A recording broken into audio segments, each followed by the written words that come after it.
नमस्कार दोस्तों, कैसे हैं आप सभी। उम्मीद करता हूं सभी अच्छे होंगे और एक और जबरदस्त बढ़िया और खूब सारे पदों पर दोस्तों भर्ती आपके सामने है। जी बिल्कुल, यूपी यानी उत्तर प्रदेश में दोस्तों पुलिस विभाग के अंदर हजारों पदों पे दोस्तों विज्ञप्ति जारी हुई है। आखिर जो युवा इंतजार कर रहा था, अब इंतजार खत्म हुआ। पूरी बात करेंगे इस वीडियो में, पूरी विज्ञप्ति पे बात करेंगे। योग्यता, सिलेबस, एग्जाम पैटर्न, कब तक क्या कुछ होगा, सब कुछ बात करने वाले हैं।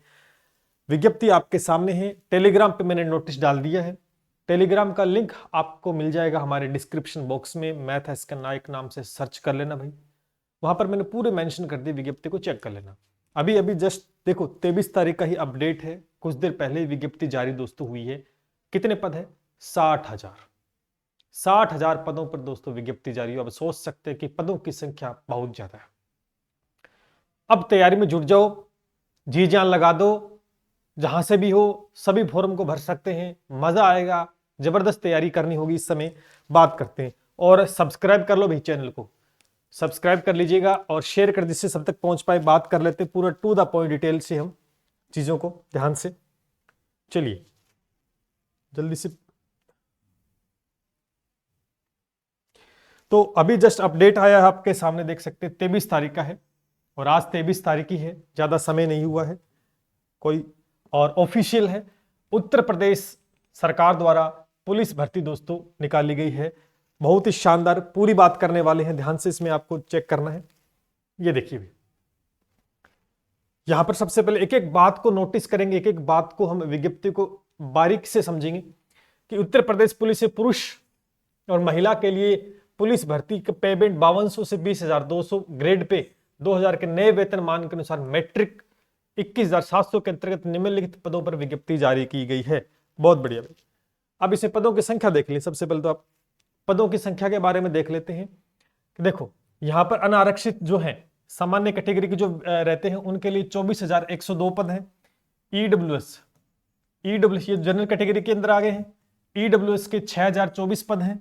अन्य पिछड़ा वर्ग ओबीसी से जो भी हैं उनके लिए 16,262 पद हैं। अनुसूचित जाति यानी एससी और अनुसूचित जनजाति यानी एससी के 12,650 हैं और एसटी के 1,204 है। सबसे ज्यादा ओबीसी वर्ग के अंदर 16,200, सामान्य में 24,102 है और ओबीसी में, यानी पदों का विवरण बिल्कुल सटीक साथ से दे रखा है। और बहुत ही बढ़िया बात है, यहां देखेंगे ध्यान से आप कि 60,224 एक बड़ा आंकड़ा, एक बड़ा आंकड़ा दोस्तों। अब तैयारी शुरू हो जानी चाहिए। वेट कर रहे थे कब तक आएगी सर विज्ञप्ति, तो बिल्कुल आपके सामने है। शानदार पदों पर दोस्तों विज्ञप्ति जारी हुई है। टू द पॉइंट एक एक कैटेगरी के हिसाब से पदों की संख्या का विवरण दे रखा है। तो टोटल पद है 60,244। ठीक है भी, उम्मीद करता हूं कि समझ में आ गए। अब बढ़ जाते हैं आगे, क्या क्या दे रखा है। ठीक है, आवेदन करने की तारीख देखो भाई। ऑनलाइन आवेदन शुल्क जमा कराने का 27 दिसंबर से, यानी 27 दिसंबर से दोस्तों आपके फॉर्म है वो स्टार्ट हो रहे हैं। 27 दिसंबर से आपके फॉर्म है वो स्टार्ट हो रहे हैं। बाकी ऑनलाइन आवेदन जमा कराने की अंतिम तिथि आपको 16 तारीख दे रखी है, 16 जनवरी तक आप कर सकते हैं। शुल्क समायोजन या आवेदन में संशोधन अगर करना होगा तो 18 जनवरी तक आप कर सकते हैं, लेकिन समय रहते आपको फॉर्म को लगा देना है। ठीक है, यह बात होगी आवेदन कब से स्टार्ट होंगे।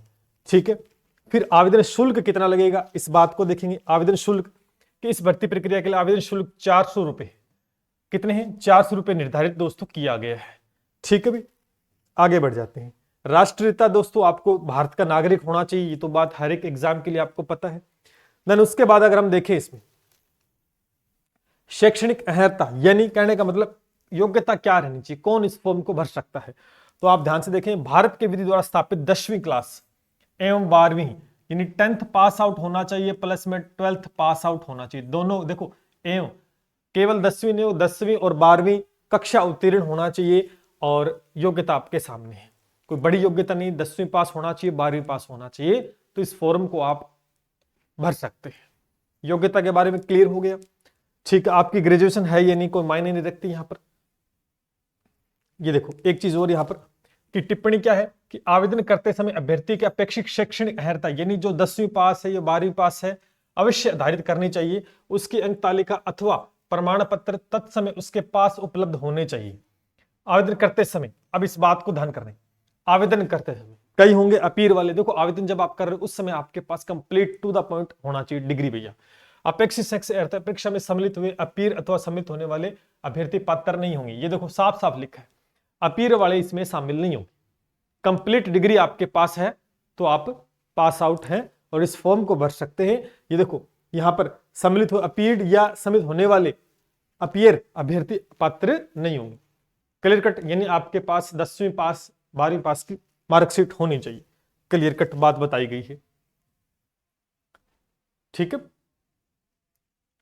और इसमें हम मेन बात और कर लेते हैं, जो चीजें देखनी है अपने आयु सीमा देख लेते हैं। आयु के बारे में क्या लिख रखा है कि भर्ती के लिए आवश्यक आयु कि पुरुष अभ्यर्थी जो भी है, पुरुष अभ्यर्थी है उसकी दिनांक 1/7/2023 यानी जुलाई से 1/7/2023 यानी 1 जुलाई को 18 वर्ष की आयु प्राप्त कर ली हो और 22 वर्ष की आयु प्राप्त न की हो, अर्थात अभ्यर्थी का जन्म 2 जुलाई 2001 से पूर्व यानी 2 जुलाई 2001 से पूर्व का मतलब पहले तथा 1 जुलाई 2005 के बाद का नहीं होना चाहिए। आयु के अंदर विशेष बात ध्यान करनी है, आयु में कंफ्यूजन आपको नहीं होना है, बिल्कुल साफ साफ बात लिखी गई है, बिल्कुल साफ साफ कि 1 जुलाई 2023 को 18 वर्ष की आयु प्राप्त हो जानी चाहिए और 22 वर्ष की आयु प्राप्त न किया हो। समझ रहे इस बात को? जन्म है वो 2 जुलाई 2001 से पहले का नहीं होना चाहिए तथा 1 जुलाई 2005 के बाद का भी नहीं होना चाहिए। समझ रहे इस बात को?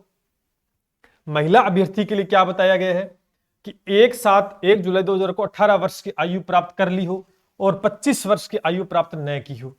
अभ्यर्थी का जन्म वही 2 जुलाई 1998 से पहले का नहीं होना चाहिए और 1 जुलाई 2005 के बाद का नहीं होना चाहिए। बहुत स्पष्ट रूप से बात को लिखा गया है जिससे विज्ञप्ति आप पढ़कर भी समझ सकते हैं।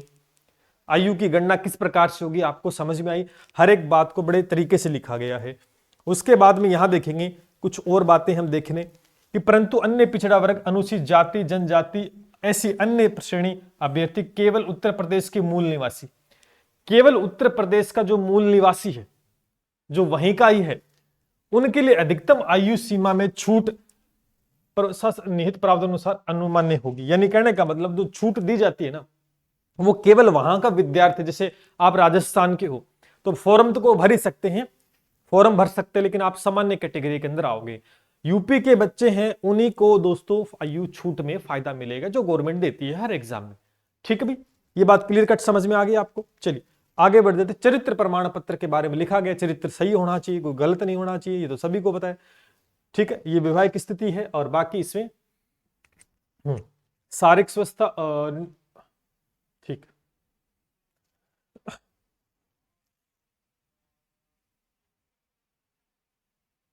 देखो यहां पर कि नियम 6 के अनुसार शारीरिक रूप से विकलांग व्यक्ति पुलिस सेवाओं के लिए मान्य नहीं।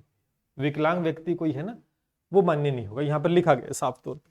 ठीक है, कोई हैंडीकैप है तो। भर्ती की प्रक्रिया इसमें हम बिल्कुल सटीकता, लिखित परीक्षा, ये देखो यहां पर आ जाइए भैया। अब लिखित परीक्षा रिटन एग्जाम पे बात करते हैं। ऐसे अभ्यर्थी जिनके आवेदन पत्र प्रथम दृष्टया सही पाए जाते हैं, ऑफलाइन लिखित परीक्षा होगी, यानी आपका ऑनलाइन एग्जाम नहीं होगा, पेपर पर होगा, ऑफलाइन एग्जाम होगा। 4 आपको उत्तर मिलेंगे, उसमें से 1 सही करना है, बात को ढंग। लिखित परीक्षा में क्या होगा, वस्तुनिष्ठ प्रकार के प्रश्न पत्र रखा जाएगा। लिखित परीक्षा 300 अंकों की होगी। पेपर कितने नंबर का होगा? पेपर है वो 300 अंक का होगा। मैं हर एक बात को लिख देता हूं। पेपर कितने अंक का होगा? 300 अंक का होगा, जिसकी समय अवधि 2 घंटे, यानी समय कितना मिलेगा? समय मिलेगा 2 घंटे। ये लो 2 घंटे मिलेंगे, पेपर 300 नंबरों का होगा। और क्या क्या बात इससे मेंशन की गई है? इस लिखित परीक्षा में 4 निम्नलिखित 4 विषय होंगे, 4 सब्जेक्ट आपके आएंगे। एक तो सामान्य ज्ञान आएगा और एक सामान्य हिंदी। देखो एक तो सामान्य ज्ञान आएगा जीके, जो कि यूपी का रिलेटेड रहेगा सर्वाधिक, और एक आपका हिंदी, और एक संख्यात्मक एवं मानसिक योग्यता यानी मैथमेटिक्स, जो कि अपना विषय है। घबराने की आपको आवश्यकता नहीं, निश्चित रूप से आपको मैथमेटिक्स की तैयारी बड़ी तरीके से करवाएंगे। ठीक है, अपना ऐप है SK नाइट क्लासेस है, उसको डाउनलोड कर लेना जितने भी साथी हैं। संख्यात्मक मानसिक योग्यता कहने का मतलब सीधी सी न्यूमेरिकल एबिलिटी कह सकते हैं इसको आप। ठीक है, मानसिक अभिरुचि, बुद्धि लब्धि नहीं, रीजनिंग का पोर्शन, इन 4 सब्जेक्ट रहेंगे। सामान्य ज्ञान आएगा, हिंदी आएगी, मैथ आएगी, रीजनिंग आएगी। ठीक है, रीजनिंग आएगी। इसमें अभ्यर्थियों को लिखित परीक्षा में गलत उत्तर देने के लिए ऋणात्मक अंक प्रदान किए जाएंगे, यानी नेगेटिव मार्किंग भी है, यानी नेगेटिव मार्किंग भी है। देखो, नकारात्मक अंक, ऋणात्मक अंक प्रदान किए जाएंगे, मतलब नेगेटिव मार्किंग कितनी है कि लिखित परीक्षा में कुल 150 प्रश्न होंगे। कितने प्रश्न होंगे? तो प्रश्नों की संख्या दोस्तों कितनी है? प्रश्नों की संख्या दोस्तों 150। प्रश्नों की संख्या 150, पेपर 300 का समय मिलेगा 2 घंटे। सब्जेक्ट है मैथ आएगी, रीजनिंग आएगी, सामान्य ज्ञान आएगा, सामान्य हिंदी आएगी। ये बात क्लियर कट समझ में आ गई? अच्छा, और प्रत्येक सही उत्तर के लिए 2 अंक दिए जाएंगे प्रत्येक। ये तो पता लग गया, 150 2 300 होते हैं सभी को। और यहां पर नेगेटिव मार्किंग है 0.5, प्रत्येक गलत उत्तर के 0.5। ठीक है भाई, ये बात समझ में आ गई कि -0.5 ऋणात्मक अंक प्रदान दोस्तों किए जाएंगे अगर एक प्रश्न आपका गलत होगा। नेगेटिव मार्किंग भी इसके अंतर्गत है। बहुत बढ़िया। तो यहां तक बात स्पष्ट समझिए कि पेपर कितने नंबर का? 300 अंक का है। क्वेश्चन कितने आएंगे? 150। टाइम कितना मिलेगा? 2 घंटे का। नेगेटिव मार्किंग भी है। उसके बाद में 4 सब्जेक्ट आपके पूछे जाएंगे, जिसमें मैथ है, रीजनिंग है, हिंदी है और सामान्य ज्ञान है। ठीक है भाई, चलिए उसके बाद हम चलते हैं आगे। और परीक्षा देखो, यहां पर परीक्षा ओएमआर पे होगी। ठीक है, संपन्न करवाई जाएगी। तो सभी को पता है ओएमआर पे देने की प्रैक्टिस सभी ने कर रखी है, बिल्कुल। और इसमें क्या विशेष बात है,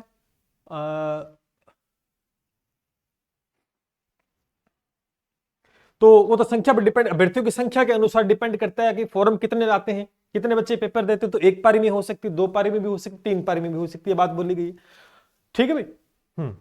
अच्छा, एक बात और यहां पर देखो, लिखित परीक्षा 1 से अधिक पारियों में अथवा 1 से अधिक दिनांकों को विभिन्न पारियों विभिन्न प्रश्न पत्र के साथ संचालित कराए जाने की दिशा में ऐसी परीक्षा में होने वाले अभ्यर्थी द्वारा प्राप्त अंकों के प्रशासनिकरण यानी नॉर्मलाइजेशन हेतु बोर्ड द्वारा प्रसामान्य की प्रक्रिया, प्रकाशन विषय, दिनांक, विज्ञप्ति संख्या अपनाई जाएगी। ये लो, यहां पर बात स्पष्ट रूप से लिखी गई है। 1 से अधिक पारियों में पेपर आपका होता है ना, तो पेपर का स्तर ऊपर नीचे होगा, तो उसके लिहाज से यहां पर नॉर्मलाइजेशन की प्रक्रिया दोस्तों अपनाई जाएगी। साफ तौर पर बात मेंशन की है, देखो, विविध प्रक्रिया अपनाई जाएगी, नॉर्मलाइजेशन की प्रक्रिया है अपनाई जाएगी। यह बात स्पष्ट रूप से मेंशन है। ठीक है भाई, ये बहुत अच्छी बात है कि हर एक चीज को बड़े तरीके से यहां पर लिखा गया है, शानदार तरीके से। ठीक है भाई,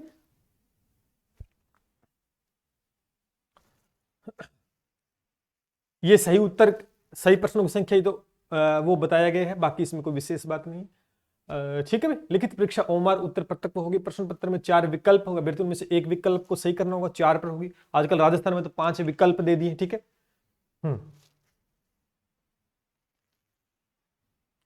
ठीक है। देखो, लिखित परीक्षा अभिलेखों की संविदा एवं शारीरिक मानक परीक्षा, शारीरिक दक्षता परीक्षा की तिथियों समय सूचना यथा बोर्ड वेबसाइट पे जारी कर देंगे, एग्जाम डेट। ठीक है, और इसमें क्या क्या बात की गई, मानक ये तो हो गया, डॉक्यूमेंट्स, बाकी विशेष बात की बात है एग्जाम के बारे में। फिजिकल के बारे में देख लेते हैं। फिजिकल क्या होगा कि शारीरिक मानक परीक्षण, फिजिकल स्टैंडर्ड टेस्ट जो है, पुरुष अभ्यर्थी के न्यूनतम शारीरिक क्या है, ऊंचाई। ऊंचाई कितनी है? सामान्य है, अन्य पिछड़ा वर्ग है या अनुसूचित जाति है, पुरुष अभ्यर्थियों के लिए दोस्तों 168 सेंटीमीटर होनी चाहिए। हाइट कितनी होनी चाहिए? 168 सेंटीमीटर होना चाहिए। कौन होना चाहिए? पुरुष। ठीक है भाई, ये बात होगी यहां पर। उसके बाद में अनुसूचित जनजाति के, अब देखो जनजाति के जो पुरुष है, यहां पर देखिए अनुसूचित जनजाति के, जाति के नहीं, थोड़ा मैं ब्रीफ कर देता हूं आपको, थोड़ा सा ऊपर आएंगे। यहां देखो अनुसूचित जाति, यहां पर जनजाति नहीं, अनुसूचित जाति, ओबीसी और सामान्य के 168 सेंटीमीटर चाहिए। लेकिन यहां देखें थोड़ा सा, यहां पर केवल अनुसूचित जनजाति, यहां देखो अनुसूचित जनजाति है, उनका जो पुरुष अभ्यर्थी है उसको 160 चाहिए, 8 सेंटीमीटर कम चाहिए। इस बात को ध्यान से देखना। ठीक है, उसके बाद सीने का जो माप है वो कितना है? सामान्य है, अन्य पिछड़ा वर्ग, अनुसूचित जातियों, देखो यहां पर भी अनुसूचित जनजाति नहीं है, यहां पर अनुसूचित जाति के लिए न्यूनतम माप है वो 79 सेंटीमीटर बिना फुलाई, 79 है बिना फुलाई, और कम से कम 84 हो जाना चाहिए फुलाने के बाद में, यानी 5 सेंटीमीटर आपको फुलाव के साथ चाहिए, जो कि राजस्थान के एग्जाम में भी यही मानते हैं। और जनजाति के जो अभ्यर्थी हैं पुरुष, उनको 77 सेंटीमीटर चाहिए, और फुलाने के बाद में दोस्तों 82। तो जनजाति के जो बच्चे हैं उनको यहां पर छूट दी गई है, ऊंचाई के अंदर भी और सीने के अंदर भी। ठीक है, न्यूनतम 5 सेंटीमीटर फुलाव अनिवार्य जरूरी है दोस्तों, जरूरी है यहाँ पर। महिला अभ्यर्थी उनके लिए दोस्तों ऊंचाई जो मांगी गई है वो 152 सेंटीमीटर, अगर जनजाति की महिला है तो उसके लिए 147 सेंटीमीटर मांगी गई है। ठीक है भाई। और वजन के हिसाब से देखें तो महिला अभ्यर्थी उनका वजन काउंट किया जाएगा, सीने का कोई यहां पर इशू नहीं है, 40 सेंटीमीटर वजन, सॉरी 40 किलोग्राम वजन होना चाहिए, ठीक है, महिला अभ्यर्थी के लिए। यह बात क्लियर कट समझ में आ गई, ठीक है भैया। इसके बाद और इसमें क्या कुछ दे रखा है, ठीक है, यहां पर बात मेंशन कि शारीरिक दक्षता परीक्षण यह करा कि अभिलेखों की संविदा एवं शारीरिक मानक परीक्षण में सफल पाए गए अभ्यर्थियों से शारीरिक दक्षता परीक्षण में सम्मिलित होने की अपेक्षा की जाएगी, जो अहंकारी प्रकृति की होगी इस शारीरिक दक्षता परीक्षण में। ये मेन चीज है, कोई विशेष नहीं है। बाकी दौड़ इसमें बताई गई पुरुष अभ्यर्थी के लिए, ये भी एक विशेष है, ठीक है। अभ्यर्थी के लिए 4.8 किलोमीटर की दौड़ है जो कि 25 मिनट में कवर करनी होगी। अब महिला अभ्यर्थी है उनके लिए 2.4 किलोमीटर की दौड़ 14 मिनट में कंप्लीट करनी होगी।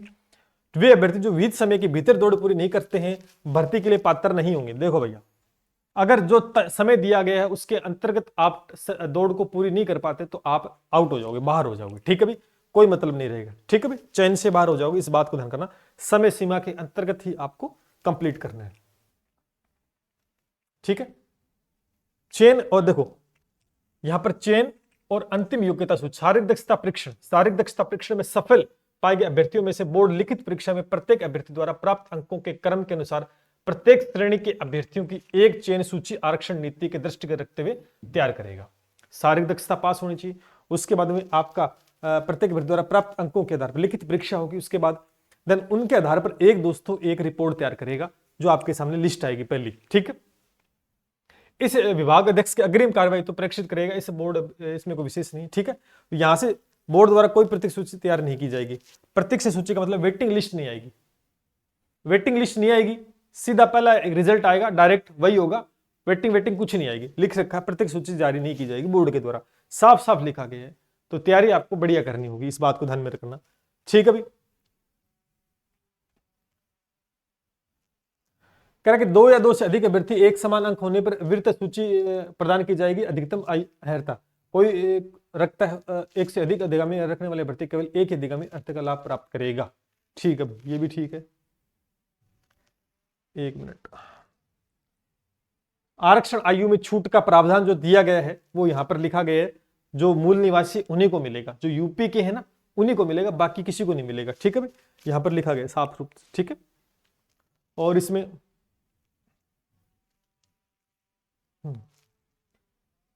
ये प्रमाण पत्र के बारे में बात है, हम थोड़ा सा सिलेबस के बारे में चर्चा कर लेते हैं, ठीक है भाई। सिलेबस क्या क्या है इसका,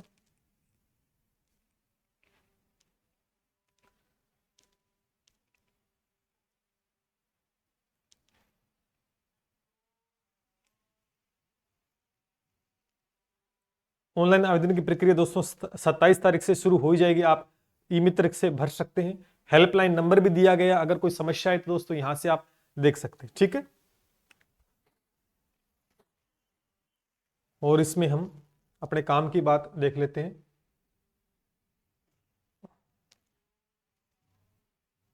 ये फॉर्म कैसे भरना उसकी बात है, हम सिलेबस पे चर्चा करते हैं, सीधी सिलेबस पे चलते हैं अपन,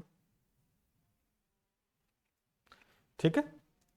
कि सिलेबस क्या, ये देखो आ जाओ सिलेबस पे आ जाओ।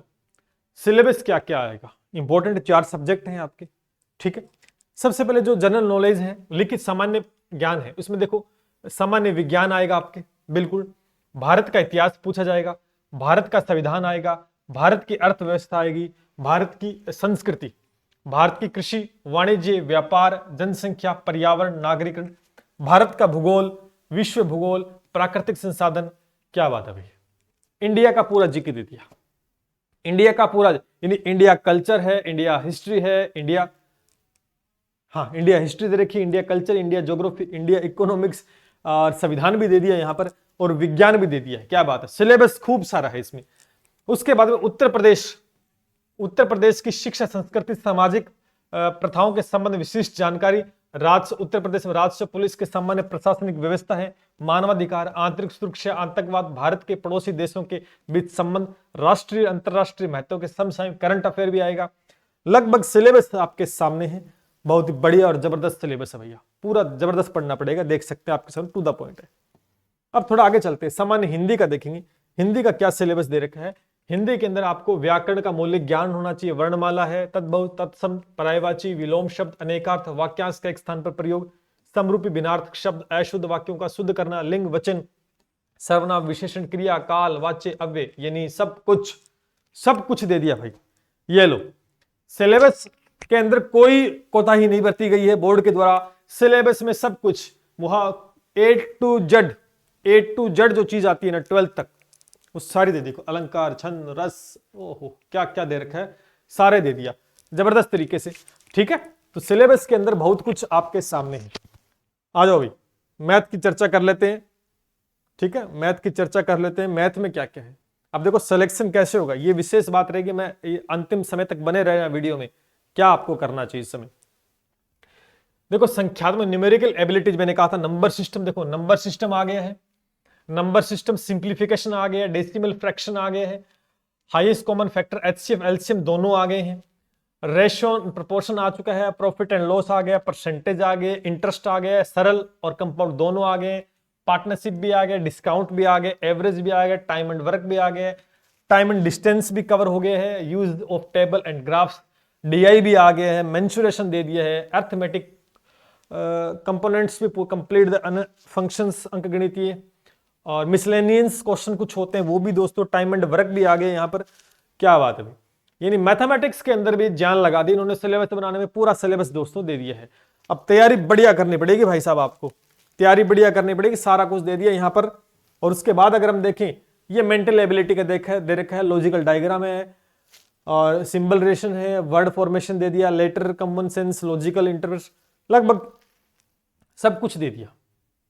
इसके अलावा भी कुछ बचा के देख लेते हैं थोड़ा सा, फिर हम चर्चा कर लेते हैं। यहां पर ये आपका मेंटल एबिलिटी का दिया, ठीक है, ये मेंटल एबिलिटी जो मानसिक योग्यता उसका सिलेबस दिया मैथ के साथ कंबाइंड करके। ठीक है, रीजनिंग का यहां पर है, रीजनिंग का यहां पर है। ठीक है, बुद्धि लब्धि, लगभग खतरनाक सिलेबस कह सकते हैं, ये पूरा हो गया। अब हम चर्चा कर लेते थोड़ी सी ब्रीफ कि हमें क्या करना चाहिए इस समय। ठीक है भाई,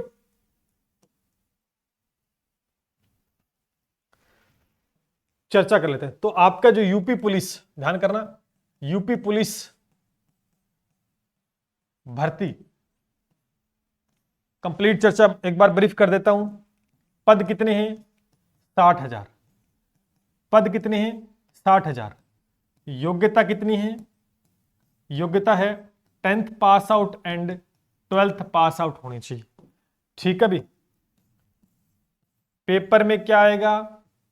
150 क्वेश्चन होंगे, 300 अंक की परीक्षा होगी, 2 घंटे मिलेंगे, 0.5 नेगेटिव मार्किंग है। ठीक है भाई, ये दे दिया। विषय कितने पूछे गए हैं? विषय आपका आएगा जीके। जीके में क्या है? पूरा इंडिया दे रखा है भाई साहब, करंट दे रखा है, यूपी का दे रखा है। ठीक है भाई, दूसरा हिंदी आपसे पूछी जाएगी, मैथ आपसे पूछी जाएगी, रीजनिंग आपसे पूछी जाएगी, मेंटल एबिलिटी आपसे पूछी जाएगी। ठीक है भाई, मेंटल एबिलिटी भी आपसे पूछी जाएगी। ये कॉमन सब्जेक्ट आपके दे रखे हैं। सिलेबस में कोई कोताही नहीं बरती गई, सब कुछ बहुत बढ़िया तरीके से दे रखा है, शानदार तरीके से। फोरम दोस्तों स्टार्ट हो रहे हैं, फोरम है वो स्टार्ट हो रहे हैं। कब से हो रहे हैं? 27 दिसंबर से फोरम स्टार्ट हो रहे हैं। पद खूब सारे हैं, लेकिन टक्कर तकड़ी होने वाली है। फिर कह देता हूं, जबरदस्त टक्कर होने वाली है सभी के बीच में, क्योंकि यहां पर जो सिलेबस अगर आप देखोगे तो बहुत बढ़िया तरीके से, और समय मेरे हिसाब से ये जो पेपर आपका होगा थोड़ा समय लेगा, क्योंकि जिस प्रकार हो सकता है कि मिनिमम आपको 3 महीने मिले। ठीक है, जल्द से जल्द बोर्ड की वेबसाइट में मिल जाएंगे, लेकिन आप मिनिमम 3 महीने मान के चलो कि 3 महीने आपको मिलेंगे एग्जाम के लिए, और प्रिपरेशन बहुत बढ़िया तरीके से करनी है। अब कैसे सिलेक्शन ले, सबसे बड़ी बात, अब जीके का मैंने सिलेबस दिखाया तो बहुत वाइड सिलेबस था जीके का। यहां पर आपको टारगेट करके चलना है भाई साहब, टारगेट करके चलोगे तभी सिलेक्शन ले पाओगे, है ना। टारगेट करना, जैसे मैथमेटिक्स का रहेगा इसमें, तो मैथमेटिक्स ऐसा विषय है जिसको आप सीमित समय के अंदर कवर कर सकते हो, क्वेश्चंस को सही कर सकते हो। रीजनिंग है, इसके अंदर बहुत इंप्रूव कर सकते हो। हिंदी है, इसमें बहुत बढ़िया कर सकते हो। अगर हम जीके के मुकाबले देखें तो पढ़ने सारे होंगे, लेकिन फोकस जो मेन है, टारगेट उन चीजों करके चलना है। अब जिसकी मैथ वीक है वो बच्चा क्या करेगा? फिर वहां गड़बड़ हो जाएगी ना। मैथ जिसकी वीक है, तो मैथ हो गया, रीजनिंग हो गई, मेंटल एबिलिटी है, हिंदी है, इसको स्ट्रॉन्ग करते हुए चलना है। तो निश्चित रूप से घबराने की आवश्यकता आपको कतई नहीं है। हम SK क्लासेस के ऑफिशियल ऐप के ऊपर डाउनलोड कर लेना, उसके ऊपर मैथमेटिक्स का कंप्लीट टू द पॉइंट आपको कोर्स हम देंगे। आज ही डाउनलोड कर लेना और प्रश्न बाहर जाने की कोई संभावना नहीं होगी जबरदस्त तरीके से।